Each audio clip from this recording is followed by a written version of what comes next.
Stan Gibilisco here, proprietor and operator of amateur radio station W1GV, da-da-da-da-da-da-da-da-da-da-da-da.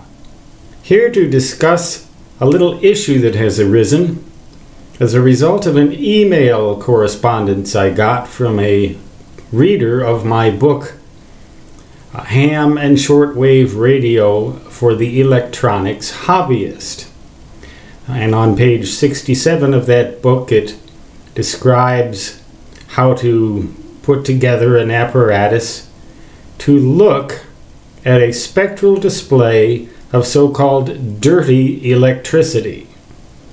And some of the instructions are pretty specific, involving pretty specific parts from a no longer existent store called Radio Shack.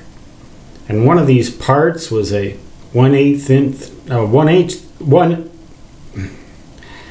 small mono phone plug that fits into a phone jack, which is the microphone jack in your computer. And it has a 2-wire cord, like a lamp cord, about 10 feet long, and spade lugs on the other end. And the book tells you specifically to cut off those spade lugs, rip that cord, also known as zip cord, down the middle, and make a little dipole antenna out of it. Plug that thing into the microphone jack of your computer, and then download and use a program called Digipan. Well, as an electronics hobbyist, we need, we need to realize that some of these instructions don't necessarily have to be followed to the letter. First of all, what type of computer? What operating system? What if you can't find the part? And I can guarantee you, you will not find it any longer.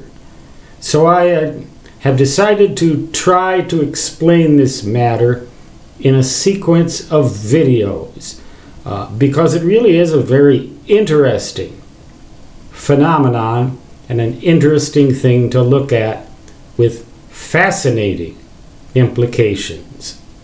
So I'll call this take 0 and then take her as far as she goes. Or he. I don't want to sound sexist. Stan Gibilisco, W1GV. Until the next take, so long.